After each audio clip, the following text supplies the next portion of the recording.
ครับวันนี้เรามาต่อข้าวภาษากำเมืองนะครับได้ไป7 บทแล้วนะครับยาวนะแกแล้วนะครับวันนี้จะขึ้นบทที่8นะครับของเดิมก็มีอยู่อย่างนี้นะครับกำเมืองภาษา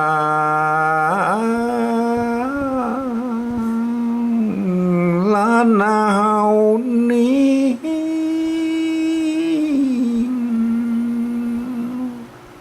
ปุ่นดีใจขึ้น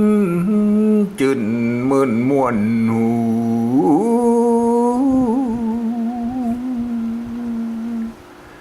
สำเนียงเสียงเพราะหยอกเยาะลื่นลูใครฟังมาจูปูศาสตร์ไกลไกล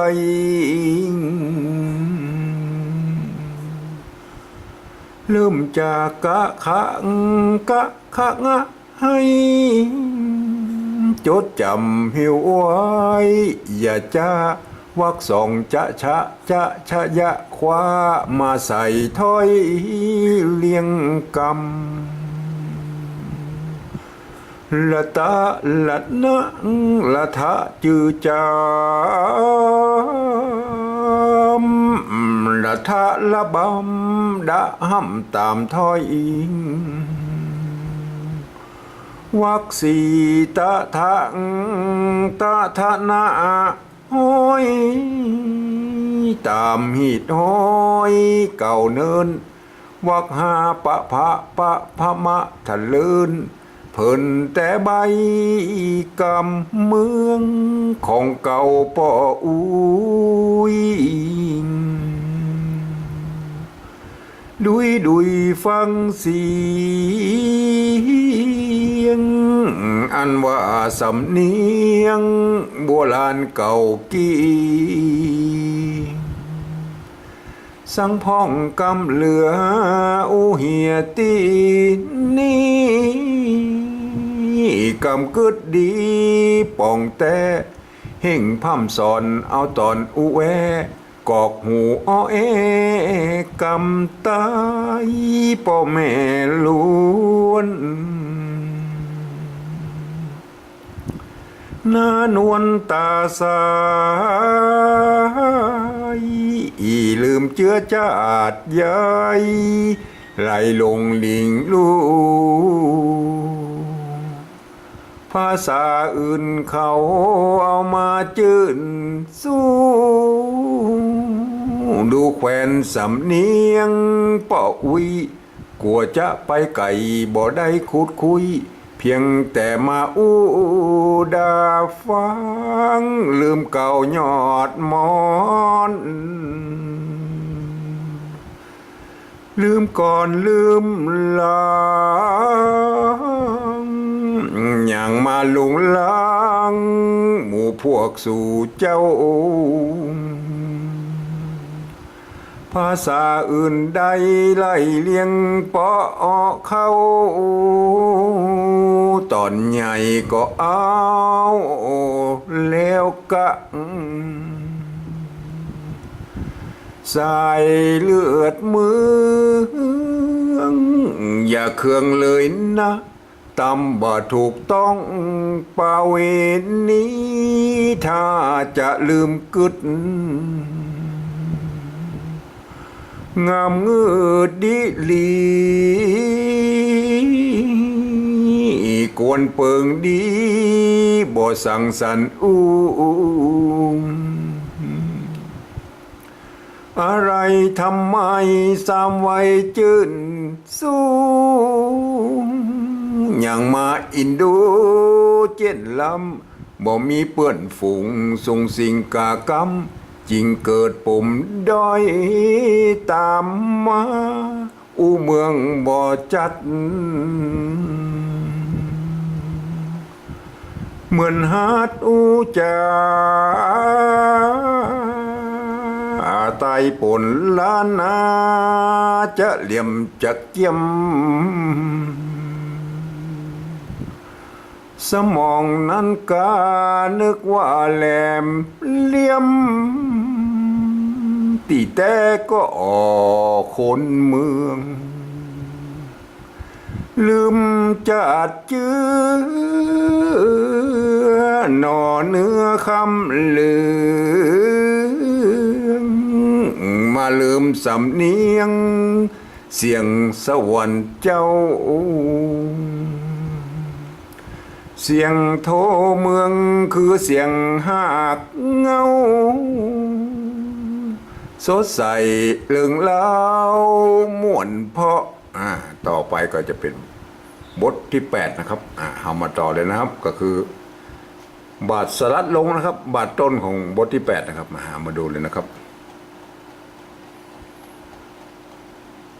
เสียงโทเมืองคือเสียงหักเงาสดใสเรื่องเราม่วนเพาะนะครับทีนี้ก็บทต้นของบาทต้นของบทที่8ก็คือบาทสลัดลงนะครับห่างมันจะสลัดลงมาสู่สามัญนะครับ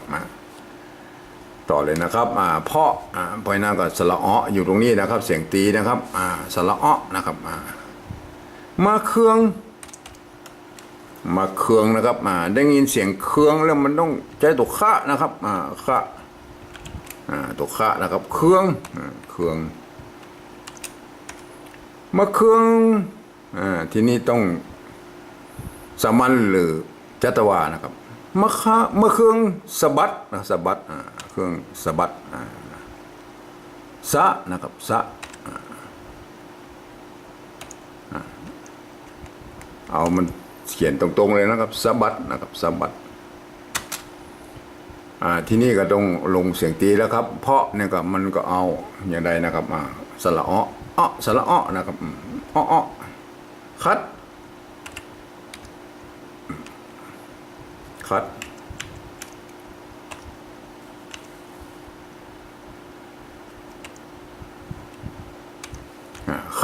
สะบัดคัดย่าง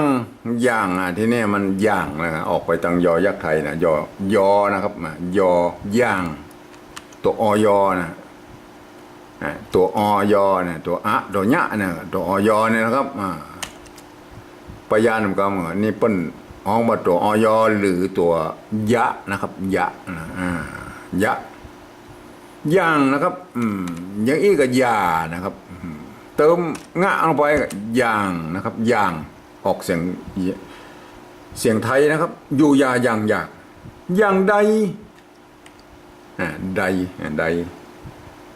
คัดอย่างใดเนาะนะครับสระอ้อไม่เกาะภาษาละนามันใจไม่โกยนะครับเพราะเนาะนี่นะครับสระอ้อไม่เกาะละนานะครับมันเป็นสระโอนะครับไม่โกไม่ใช่ไม่เก๋นะครับสระเอเหมือนภาษาไทยนะครับคัดอย่างใดเนาะทีนี้ต้องมาลงเสียงโทพิเศษตรงนี้แหละครับตรงนี้นะครับบัดจำเป็นจะต้องสัมผัสตัวนี้ก็ได้นะครับตามข้าวพญาพรมข้าวหินเพิ่งกับบัดจะเน้นไม่ใช่เน้นนะครับบัดเน้นนะครับเพิ่งเน้นคือโทพิเศษนะครับเพื่อเอาไปจ้อยอย่างเมื่อกี้นะครับมันจะจ้อยออกมาไปในทำนองจ้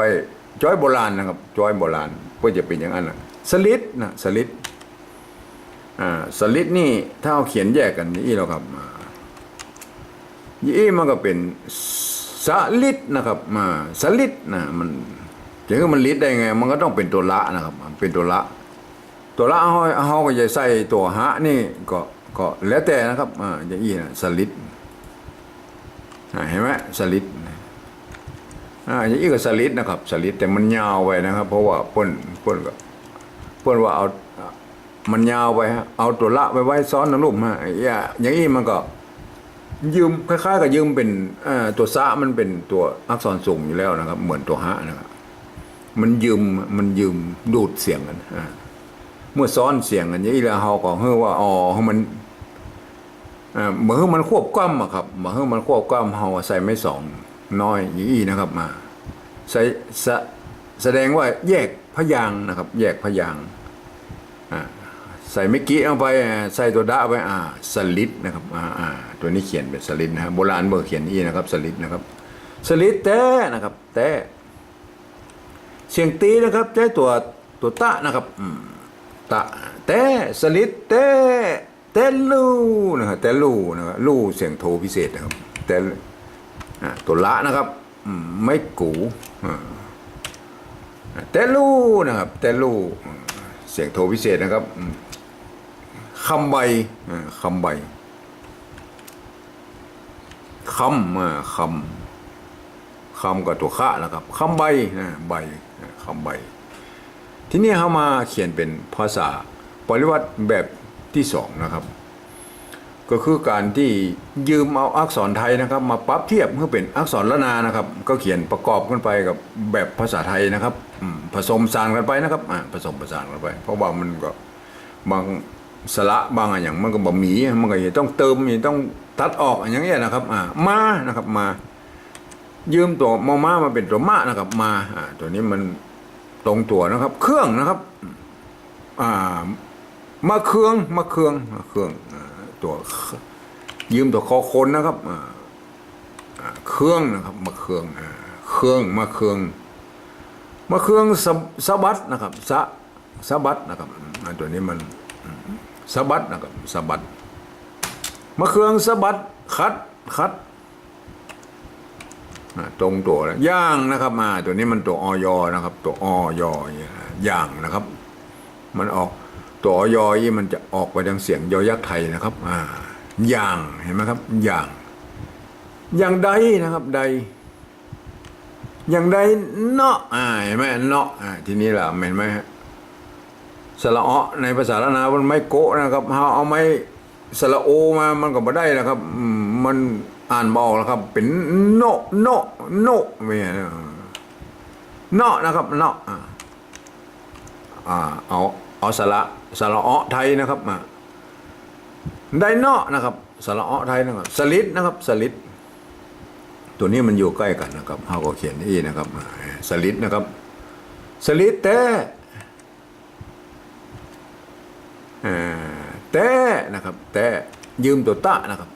ตัวตะยืมตัวททหารมาเป็นตัวตะนะแต่ลู่นะครับลู่เสียงโทพิเศษนะครับลู่ตัวละนะครับ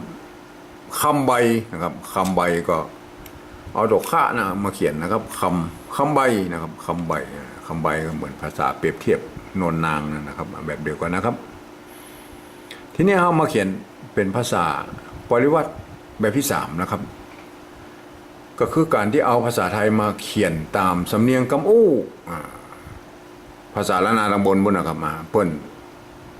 เสียงเอาไม่ได้เขารับตาเนี่ยไม่ต้องไปดูแล้วนะครับฟังเอาหูฟังครับเอาหูฟังแล้วก็เอาภาษาไทยสะกดไปตามนั้นนะแต่ก็อย่างว่านะครับ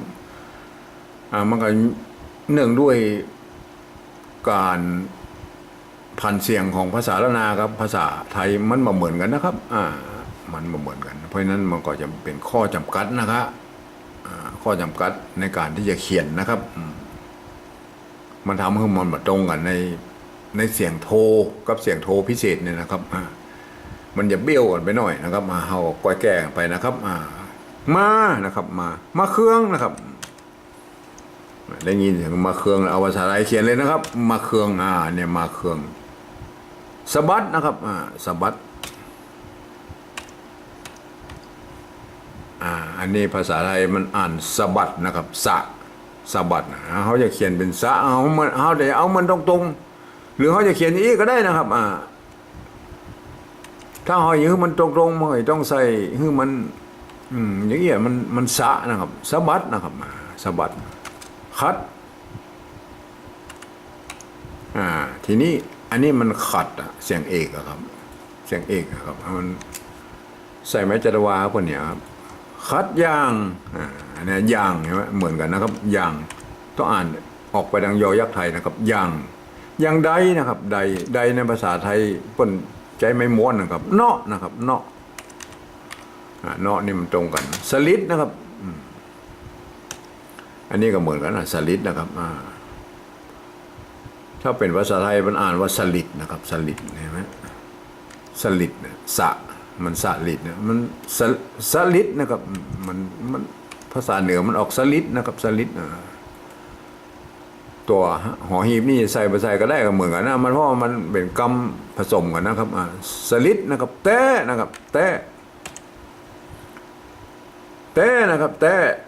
ใจตัวเต่านะครับ เสียงตีกับใจไม่ตีนะครับแต่ลู่นะครับทีนี้แหละครับ เสียงโทพิเศษนะครับเห็นไหมครับ เสียงโทพิเศษนะตัวละนะครับ โดนไม้ขอจ้างไปลู่ลาบลู่ลู่แต่ลู่อย่างอี้ลู่ลู่เสียงโทพิเศษนะครับไอแบบที่สองเนี่ยนะครับยืมตัวหอหีบก็ตัวลอลิงเนี่ยมาเป็นตัวละนะครับก็โดนไม้ขอจ้างนะครับ อันนี้มันไม่ใช่ไม้โทนะครับไม้ขอจ้างก็อ่านลู่โดยบนบุ้นนะครับแต่อันลุ่มนี่แหละครับอันลุ่มนี่ภาษาไทยนะครับ มาเขียนด้วยภาษาไทยสะกดเขียนแบบภาษาไทยนะครับ อ่านกับแบบภาษาไทย อ่านว่าแต่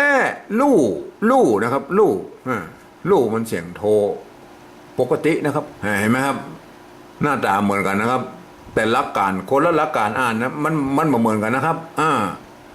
คนละหลักการอ่านเหมือนกันนะครับเห็นไหมอันที่สองนี่เอาหลักการภาษาละนาอ่านนะครับเพราะว่าไส้ในนี่เป็นภาษาละนานะตัวสะตัวละตัวดะนะครับ ตัวตะนะครับ ตัวหะตัวละนะครับ เห็นไหมตัวข้านะคำใบอันลุ่มนี่แหละครับอันลุ่มนี่มันเป็นภาษาไทยนะครับตัวซอเสือนะตัวลอลิงตัวดอเด็กตัวตอด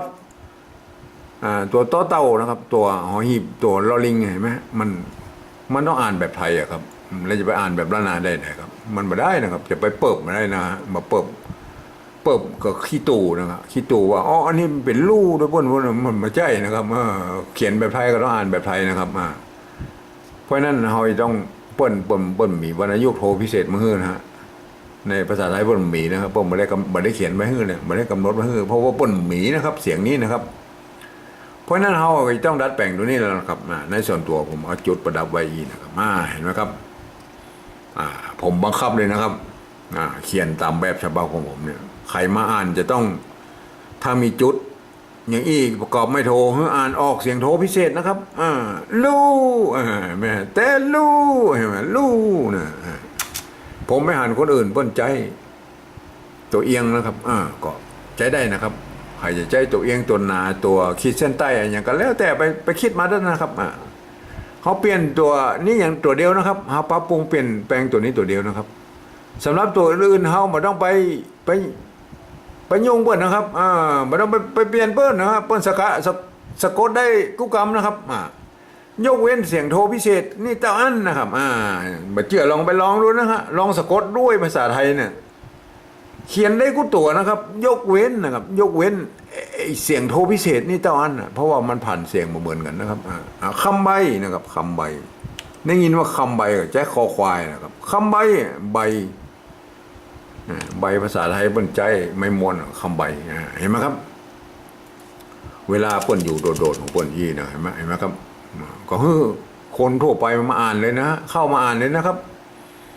คนทั่วไปบอกว่าจะเป็นคนไทยฝรั่งมังค่าหรือคนเมืองที่บ่เฮียนภาษาละนามานะครับมาอ่านเลยนะครับแต่มีข้อยกเว้นอยู่4-5ประการก็คือกรรมที่มีจุดนี่ประกอบไม่โทนี่อ่านออกเสียงโทพิเศษนะครับลู่นะครับอ่านออกเสียงโทพิเศษนะครับไม่ใช่ลู่นะครับอ่านลู่นะครับตัวอยอย่างนี้อ่านออกเป็นเสียงยอยักษ์ไทยนะครับย่างนะครับถ้าเป็นตัวยอโดดอีหรอครับย่างอ่านว่าย่างเห็นไหมยอนะครับย่างถ้าเป็นอยหรอย่างนะครับอย่างยอนะครับอย่างเห็นไหมครับมันก็จะพีกันตรงนี้นะครับจะเป็นอยหรือยอนะครับก็มีแค่นี้นะครับถ้าท่านอ่านไปแบบที่ผมกำหนดมาให้นี่นะท่านจะได้คนทั่วไปจะอ่านได้เสียงสำเนียงภาษาละนาไปในตัวเลยนะครับเอามาอ่านเลยนะครับถ้าสมมติเป็นคนทั่วไปมาอ่านนะครับมาเครื่องสะบัดคัดอย่างใดเนาะสลิดแต่ลู่คำใบเห็นไหมฮะอันนี้แหละคือสำเนียงล้านนาเมืองเหนือครับป้นอู้กันอย่างนี้นะครับถ้าเป็นแบบที่สองนี่แหละครับแบบที่สองนี่ป้นไม่ใช่ว่าเอาไว้ให้เขียนไว้ให้คนทั่วไปอ่านนะครับป้นเอาเขียนไว้ให้ปรับเทียบให้มาเป็นภาษาล้านนามันหายไปป้นก็จะปริวัติอันนี้กลับไป เป็นภาษาละนาดั้งเดิมได้นะครับอันนี้มันไส้ในมันเป็นอักษรละนานะครับตัวมะตัวข้าตัวอะตัวง่าตัวซะเนี่ยมันเป็นภาษาละนานะครับเพียงแต่ว่าหน้าตามันแบบเป็นไทยบ่ได้นะครับเพราะฉะนั้นคนทั่วไปมาอ่านนี่จะพิดเพี้ยนเลยนะพิดเพี้ยนสำเนียงนึกว่าเป็นภาษาไทยมันก็จะพิดเพี้ยนสำเนียงมันมาได้นะครับ มันจะเป็นเบี้ยวนะครับเบี้ยวเรื่องใดเรามาอ่านนะคนทั่วไปถ้าหมูเรื่องของเรามาอ่านนะมาเครื่องสะบัดขัดอย่างใดเนาะสลิดแท้ลู่คำใบเห็นไหมฮะมันมาได้นะครับมันมาใจสำเนียงเหนือมันมาใจนะครับถ้าเราจะไปทางใต้นะครับมันไปเลยนครสวรรค์ไปกับปุ้นน่ะเลี้ยวขวาเข้าตาน้ำอ้อยนะครับมาปุ้นน่ะผ่านชัยนาทปุ้นน่ะพดยศสุพรรณปุ้นนะครับมันมาไปกรุงเทพสกรรมนะครับมันมาได้นะมันมาได้นะครับเพราะนั้นอย่ามาอ่านเลยนะตรงนี้นะครับคนทั่วไปขอร้องนะครับขอร้องนะครับ มันไปปรากฏที่ข่าวบ้านศพนะอ่านมามันเป็นอย่างนี้นะครับมันไทยผสมเมืองเนี่ยมันมาได้นะครับมันมาได้นะครับเพราะนั้นเอาไว้คือคนที่เปิ้นหูภาษาละนามาอ่านนะครับ